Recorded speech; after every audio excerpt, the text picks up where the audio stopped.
បាទគ្រូចាប់ដៃ holding hand KH សូមស្វាគមន៍នៅក្នុងវីដេអូមុនដែលខ្ញុំបានដាក់ចំណងជើងថាស្រៈមិនប្រែប្រួលសូស្រៈសូដូចនឹងការប្រៀបធៀបសូស្រៈនៅក្នុងវីដេអូហ្នឹងខ្ញុំបាននិយាយថាស្រៈ A ជាស្រៈមិនប្រែប្រួលសូស្រៈដែលមិនប្រែប្រួលសូទៅពេលដែលផ្សំជាមួយព្យញ្ជនៈពួក O ហើយនឹងពេលដែលផ្សំជាមួយព្យញ្ជនៈពួក O មានឲ្យ4ស្រៈតោះអញ្ចឹងយើងមើលបន្ថែមតើស្រៈទាំង4នឹងមានអីខ្លះបាទស្រៈដែលមិនប្រែប្រួលសូ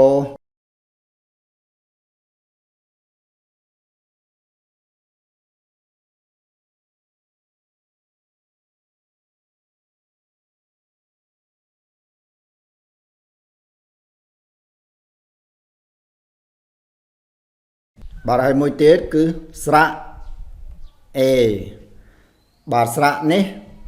ផ្សំជាមួយនឹងព្យញ្ជនៈពួក O ក៏យើងអានថាស្រៈ A ហើយផ្សំជាមួយនឹងព្យញ្ជនៈពួក O ក៏យើងអានថាស្រៈ A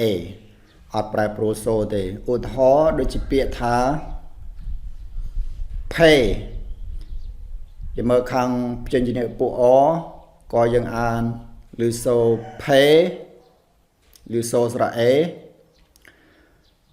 ហើយខាងព្យញ្ជនៈពួក O ក៏យើងអាន pay ឬសំឡេងស្រៈ A ដែរ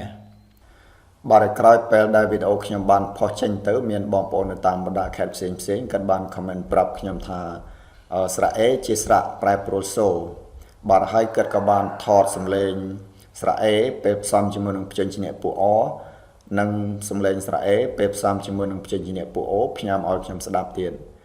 បាទនិយាយដោយត្រង់ទៅខ្ញុំព្យាយាមស្ដាប់ច្រើនដងក៏នៅតែមិនឮសូរខុសគ្នាដដែលគឺសំឡេងស្រៈ A ផ្សំជាមួយនឹងព្យញ្ជនៈពួក O និងសំឡេងស្រៈ A នៅពេលដែលផ្សំជាមួយនឹងព្យញ្ជនៈពួក O គឺនៅតែឮសំឡេងស្រៈ A ដដែលគឺនៅតែដូចគ្នាតែអ្វីដែលខ្ញុំសង្កេតឃើញខុសគ្នាហ្នឹងគឺនៅត្រង់ថាស្រៈ A នៅពេលដែលផ្សំជាមួយនឹងព្យញ្ជនៈពួក O មានសំឡេងស្រាលជាងហើយស្រៈ A ពេលផ្សំជាមួយនឹងព្យញ្ជនៈពួក O មានសំឡេងធ្ងន់ជាងបាទហើយខ្ញុំក៏បានស្រាវជ្រាវបន្ថែមមើលទាំងសិភៅសិក្សាគោលភាសាខ្មែរថ្នាក់ទី1និងសិភៅវេយ្យាករណ៍ផ្សេងទៀតឃើញឯកសារទាំងនោះគេដាក់ថាស្រៈមិនប្រែប្រួលសូមានតែ3ទេគឺស្រៈអ៊ូស្រៈអឺនិងស្រៈអ៊ីបាទដើម្បីឲ្យស្របតាមឯកសារផ្លូវការនិងដើម្បីឲ្យស្របតាមមតិកែលម្អរបស់បងប្អូនខ្ញុំសូមធ្វើការកែតម្រូវក្រុមស្រៈមិនប្រែប្រួលសូហ្នឹងគឺមានតែ3ទេគឺស្រៈអ៊ូស្រៈអឺនិងស្រៈអ៊ីបាទហើយស្រៈ A គឺខ្ញុំសូម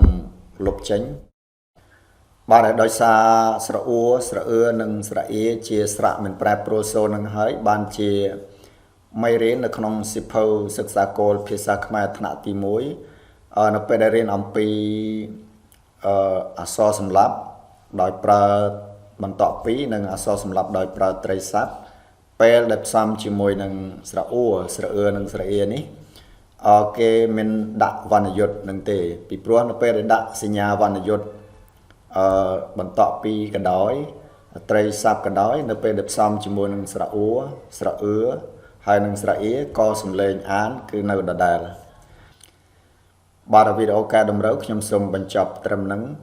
សង្ឃឹមថាបងប្អូននឹងយោគយល់អធ្យាស្រ័យចំពោះកំហុសឆ្គងដោយអចេតនានៅក្នុងវីដេអូផ្សេងទៀតហើយក៏សង្ឃឹមផងដែរថាបងប្អូននឹងចូលរួមជួយពង្រឹងអក្ខរកម្មភាសាខ្មែរទាំងអស់គ្នា